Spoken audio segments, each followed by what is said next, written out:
ओम साई राम दोस्तों, कैसे हैं आप। मैं अलका शर्मा नई दिल्ली से आज आई हूँ आपके सामने बाबा का एक और विजडम लेकर। और मैं बहुत ज़्यादा प्रसन्न हूँ कि बाबा ने मुझे मौका दिया कि आज की तारीख यानी 4 मार्च 2024 को मैं बाबा की डिवाइन रीडिंग्स आप लोगों के सन्मुख ला सकी। तो सबसे पहले हम बाबा का आशीर्वाद लेते हैं कि बाबा, जो आपका विजडम है वो हमें बताइए कि आज के लिए आपका क्या डिवाइन विजडम है। देखिए दोस्तों, आज का बाबा का क्या डिवाइन विजडम है। Look with in. Look with in मतलब अपने अंदर झांको। ठीक है। तो बाबा ने कहा, God is with in you, in your heart and mind. अब हम एक छोटी सी कथा इसको प्रूफ करने के लिए सुनाते हैं। ये क्या कहा था बाबा ने कि ईश्वर जो है वो आपके अंदर है, आपके दिल में है, आपके दिमाग में है, आपके मन में है। दास कनु was one of the Baba's well-known disciples. One day, he came to Baba with a request. May I go to Singba to have a dip in the holy Ganga? He asked. But to Das Ganu's astonishment, Baba refused. Das Ganu was surprised. It was an enough simple request, and he had been sure that Baba would not refuse permission. But why not? He asked. Because you do not need to go far, said Baba.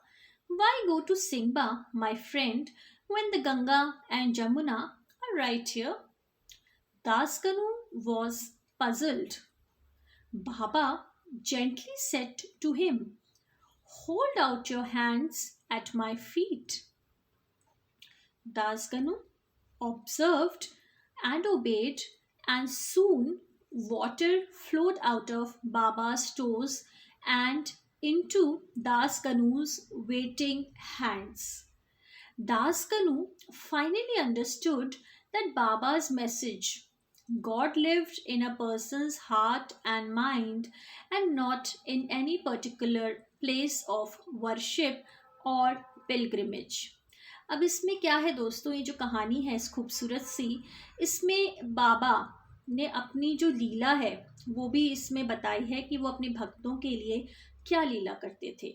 दासकनु तो अगर आप लोगों ने science सच्चरित्र पढ़ी ही होगी तो बाबा के एक बहुत ही नोन यानी कि बहुत ही जाने माने भक्त थे, बहुत ही सच्चे भक्त थे। एक दिन क्या हुआ, वो बाबा से एक आज्ञा मानने आए। क्या आज्ञा थी वो कह रहे थे कि क्या मैं सिंगबा जाकर एक बार जो गंगा माँ है, जो गंगा माँ हमारी यानी हमें पता है कि पवित्र नदियों में से एक है, क्या वहां पर जाकर एक डुबकी लगा लाऊं। लेकिन बाबा के जब आज्ञा का उन्होंने वेट किया तो बाबा ने साफ साफ मना कर दिया। दासगनु को बड़ी हैरानी हुई क्योंकि दासगनु को पता था कि बाबा इतनी छोटी छोटी बातों के लिए और इतने अच्छे कार्य के लिए तो कभी भी मना नहीं करेंगे। लेकिन क्यों नहीं, उन्होंने बाबा से पूछा।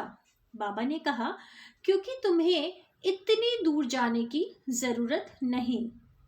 बाबा ने कहा, मेरे दोस्त तुम सिंगबा क्यों जाना चाहते हो जबकि गंगा और जमुना तो यहीं पर है।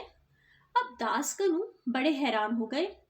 बाबा ने उनको बहुत ही शीतलता से और प्रेम से समझाया, एक काम करो मेरे भक्त, मेरे दोस्त, मेरे मित्र, तुम अपने जो दोनों हाथ है ना उनको मेरे जो पैर है यानी कि जो मेरे पाँव हैं उनके समीप रखो। अब दासगनु ने जैसे, क्योंकि बाबा का जो आज्ञा होती है, बाबा की जो आज्ञा होती है वो तो बिल्कुल ईश्वर का ही फरमान है, बिल्कुल। तो उन्होंने कहा ठीक है और उन्होंने उनकी बात मानी और जैसे ही अपने हाथ बाबा के पैर की तरफ रखे तो वहाँ पर से एक बहुत ही शीतल, बहुत ही सुंदर जल प्रवाह होने लगा। अब क्या हुआ कि वो जो जल था मतलब एक तरीके से लगा जैसे नदियां बहने लग गई बाबा के पैरों से दासगनु के हाथों में। और दासगनु को समझ में आ गया कि बाबा का क्या संदेश था, उनका क्या मैसेज था।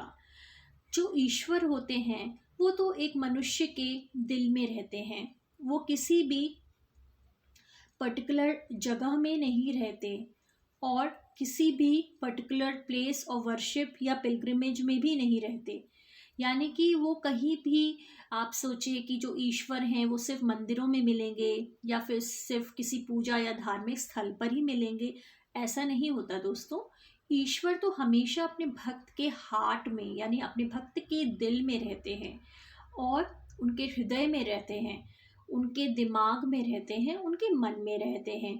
तो ज़रूरी नहीं कि अगर आप के घर के समीप, या कभी कभी ऐसा होता है कि हम मंदिर नहीं जा पाते, पूजा स्थल पे नहीं जा पाते, गुरुद्वारे नहीं जा पाते, या मस्जिद नहीं जा पाते, या चर्च नहीं जा पाते, जो भी ईश्वर को जिस भी रूप में हम लोग उनको मानते हैं, अगर हम उस स्थल पर नहीं जा पाते, इसका मतलब ये नहीं कि ईश्वर उन्हीं स्थलों में ही विराजमान है। ईश्वर तो हमारे दिल में विराजमान है। तो हमें दिल से ईश्वर की भक्ति करनी चाहिए और उनको अपने दिल में ही जगह बनाकर रखना चाहिए प्रेम से, और उनका जो क्या बोलते हैं, उनका जो आशीर्वाद है वो हमेशा हमें मिलता रहेगा। तो यही था बाबा का खूबसूरत सा विजडम, लुक विद इन। और देखिए, अगर मैं एक बार कैमरे में आपको दिखाऊं तो यहाँ पर समाधि लेते हुए हैं और एक जो संत हैं या जो भी मनुष्य हैं वो कितने अच्छे से यहाँ पर बैठे हुए हैं। और देखिए, ये जो डिवाइन है, डिवाइन रोशनी के चारों तरफ है। तो आपको लुक विद इन करना चाहिए, यानी अपने अंदर हमेशा देखते रहना चाहिए। तो थैंक यू सो मच बाबा, आपने हमें इतना खूबसूरत सा आज का मैसेज दिया। और हम आएंगे कल फिर से बाबा के बहुत ही सुंदर विजडम को लेकर। ओम साई राम। अपना ख्याल रखिएगा। मैं अलका शर्मा, नई दिल्ली से। और मैं गुजारिश करूँगी, आपसे प्रार्थना करूँगी कि आप जितना इस चैनल को लाइक और सब्सक्राइब कर सकें और शेयर कर सकें, ताकि बाबा के जो मैसेजेस हैं और बाबा का जो प्रेम है वो चहु और हर दिशा में फैले। Thank you so much. धन्यवाद आपका। आपका दिन शुभ रहे।